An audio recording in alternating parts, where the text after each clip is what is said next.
নমস্কার বন্ধুরা, তোমরা সবাই কেমন আছো? আশা করি সবাই ভালো আছো। তো আজ তোমাদেরকে দেখাবো কিভাবে চাষের প্রস্তুতি চলছে, তো দেখতে থাকো।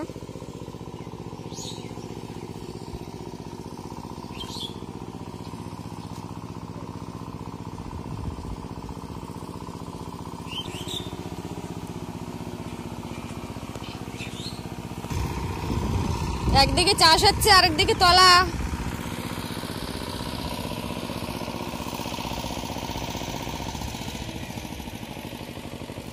এদিকে তলা এবার বড় হবে, আর এদিকে পাতা বড় হয়ে গেছে রওয়ার মতো। এমনি ভিড়।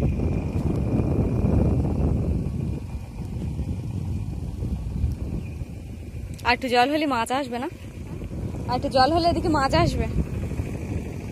ওই মাথার দিকে মাছ জাল পাতলে মাছ পড়ে।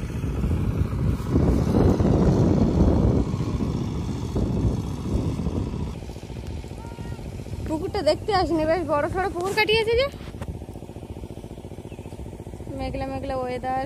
এই যে বাঁশ বাগান, এই বাঁশ বাগানে গরমের সময় বেশ সুন্দর একটা আবহাওয়া। বিকেলবেলা এখানে সবাই এসে গল্প করে।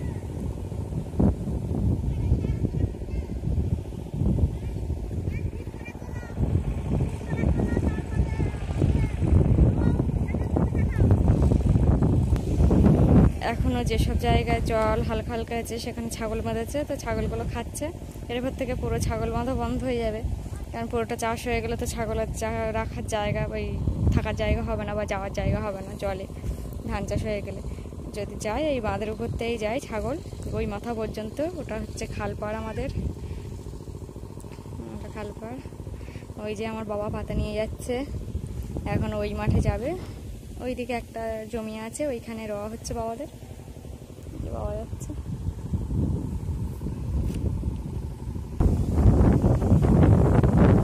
আর এই দেখো, এই তলা ফেলেছে সবে কালকে।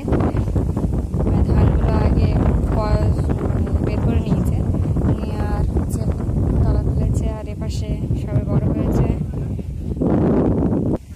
আর এই যে দেখতে পাচ্ছ বাঁধ দিয়েছে, কারণ হচ্ছে জলগুলো যাতে ওতে না ঢুকে, তলা ফেলেছে তার মধ্যে না ঢুকে যেন জল ভর্তি হয়ে যায়, সেই কারণে হচ্ছে বাঁধ দেওয়া।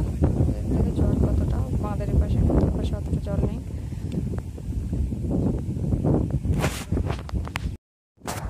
গ্রামের দিকে সব মানুষের কাজ বাজ এই হচ্ছে কাজ বাজ। আমি এই বাঁধ দিয়ে যাচ্ছি। এই বাঁধটা পুরোটাই লম্বা, ওই খালপাড় পর্যন্ত। খালপাড়ে অনেক জায়গা আছে, ওখানেও চাষবাস হয়। পুরো মাঠ পুরোটাই এপার, এদিক থেকে ওদিক মাঠ, মাঝখান দিয়ে তো রাস্তা। আর এই আলের উপর দিয়ে সব বর্ষাকালে চলাচল করা হয়, কারণ ধান বাগান দিয়ে কে যাবে না যাবে, ওর থেকে আল করে দেওয়াই ভালো। করে দেওয়া ভালো বলতে আল থাকা ভালো, সুবিধাও আছে, কারণ সাপ টাপ থাকে ধানের মধ্যে, সেই জন্য। এই যে মাঠে এতটা করে জল হয়েছে, কিন্তু এই আর এই মেশিন, চাষ করা মেশিন, মানে পাওয়ার টিলার ঢুকেছে, তাই এইখান থেকে কাটা। এই প্রত্যেক বছর কাটা হয়, আবার বাঁধ দেওয়া হয়। এটা আবার হচ্ছে যখন সব চাষবাস হয়ে যাবে তখন বাঁধ দেওয়া শেষ, এখানে বাঁধটা দিয়ে দেওয়া হবে।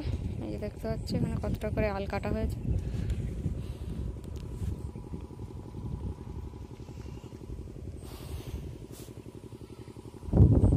ওয়েদারটা মাঝে মাঝে রোদ দিচ্ছে, আর মাঝে মাঝে মেঘলা। মেঘলা শুধু নয়, বৃষ্টি চলে আসছে, আর যখন রোদ ছাড়ছে প্রচুর রোদ।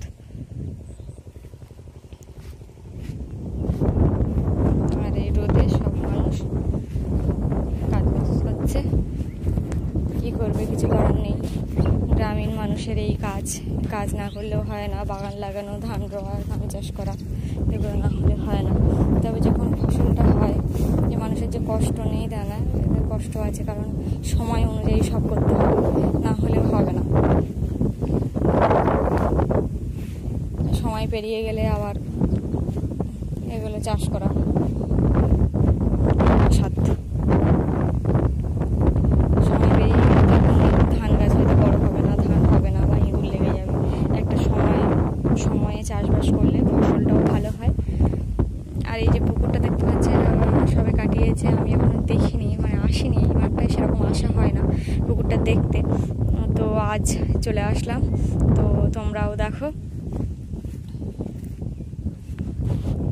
বন্ধুরা যারা চাষবাস করো তারা তো নিশ্চয়ই জানো চাষবাসের কি খাটনি বা যে কোনো জিনিস। এবারে যখন হচ্ছে আবার ধান লাগানো হয় তখন আবার তার মধ্যে অনেক শ্যাওলা বা পাতা জন্মায়, সেগুলো আবার হচ্ছে যেগুলোকে খোয়ালি বলে বা হচ্ছে পাতা মারা না খোয়ালি বলে, তখন আবার মাঠে করে ঘাস বাছতে হবে।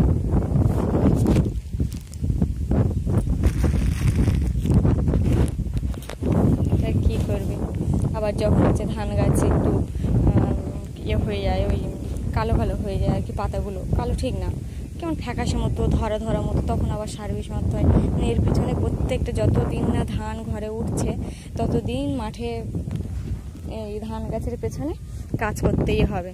আজ একটু কাল একটু করে এই সার দিতে হবে, না হলে কিন্তু ফসলটা যে ভালো হবে তাও একদম নয়। তাই এর পিছনে লেগে থাকতে হবে যতদিন না পর্যন্ত ঘরে ধান উঠে যাচ্ছে সব চাষিদের।